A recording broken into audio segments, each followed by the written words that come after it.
Yes po, good afternoon. So galing pa kami sa Niyugan dyan.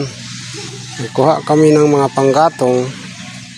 So yun ang dinadala namin. So tinalian namin dyan sa lalim ng mangga.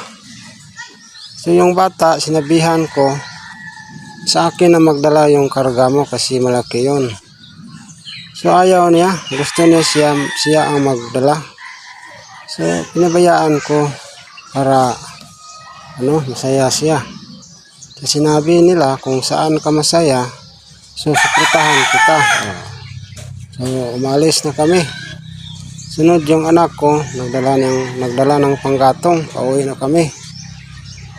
Tsaka sa akin dyan nakalagay sa sako. Yun.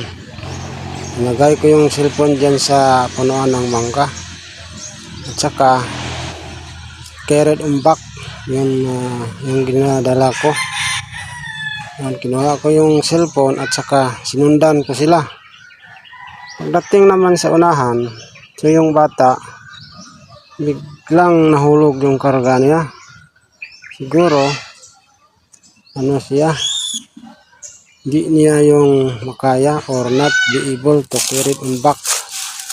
So sinabihan ko niya, ayaw nila. So yun ang gusto niya, pinabayaan ko hanggang tinulungan sa aking anak para makarga na yung dinadala niya.